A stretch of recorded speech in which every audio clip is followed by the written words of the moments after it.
Assalamualaikum warahmatullahi wabarakatuh. Nama saya Dewi Safatnawati, NIM 211340093 dari Fakultas Dakwah Jurusan Bimbingan Konseling Islam UIN Sultan Maulana Hasanuddin Banten.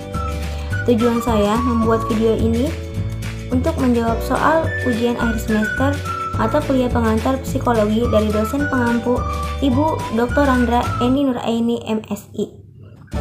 Untuk pertanyaan pertama yaitu,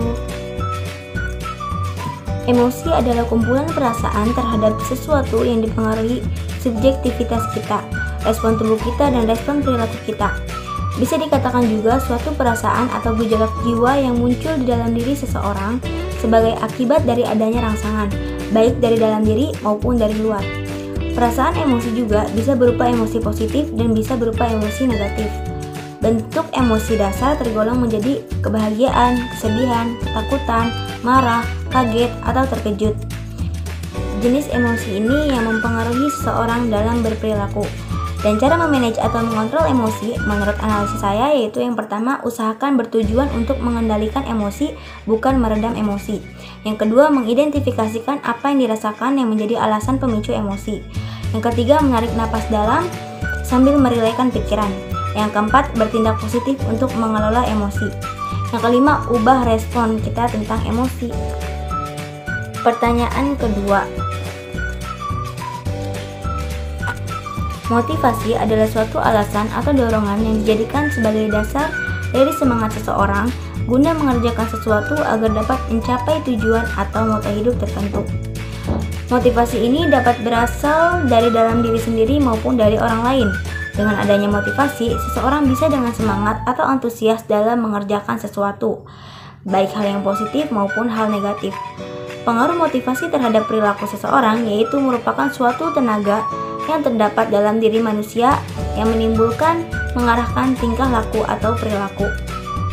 Perilaku ini timbul karena adanya dorongan faktor internal dan faktor eksternal. Perilaku juga dipandang sebagai reaksi atau respon terhadap suatu stimulus.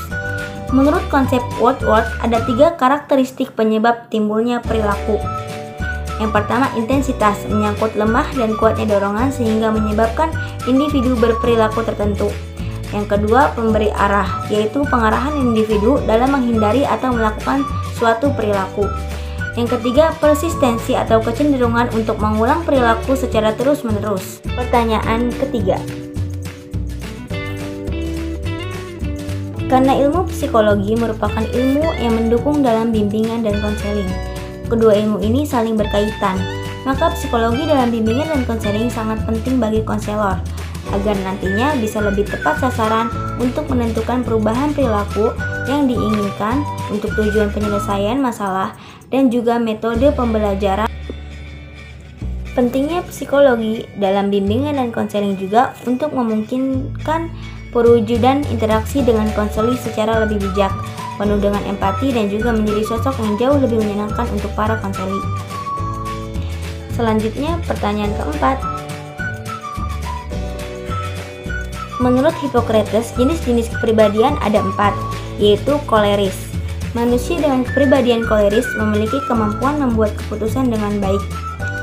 Contohnya, ketika seseorang sedang memiliki masalah, maka orang tersebut bisa menyelesaikan masalahnya dan memutuskan perihal permasalahannya dengan baik melalui pola pikirnya sendiri. Yang kedua, ada melankolis. Orang dengan tipe kepribadian melankolis memiliki sifat yang perfeksionis, peduli dengan sekitar, sangat detail, berpikir analisis, dan suka diperhatikan. Yang ketiga, ada flegmatis. Flegmatis merupakan jenis kepribadian di mana seseorang yang memiliki sifat cinta damai dan netral dalam setiap situasi. Lalu, sanguinis. Orang dengan kepribadian sanguinis memiliki sifat yang mudah bergaul dengan orang lain, suka berbicara di depan publik, suka diperhatikan, dan cenderung mendominasi dalam kelompok. Itulah jenis-jenis kepribadian menurut Hippocrates. Yang terakhir, pertanyaan yang kelima. Faktor-faktor yang mempengaruhi perkembangan kehidupan remaja hingga dewasa akhir. Ada beberapa faktor yaitu pertama, kekuatan fisik bagi kebanyakan individu.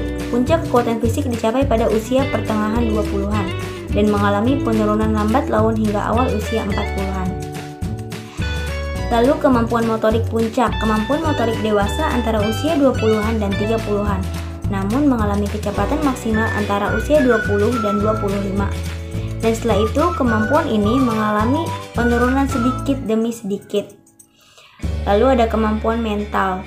Kemampuan mental yang diperlukan untuk mempelajari dan menyesuaikan diri pada situasi-situasi baru, yaitu dengan mengingat hal-hal yang dulu pernah dipelajari, penalaran analogis, dan berpikir kreatif.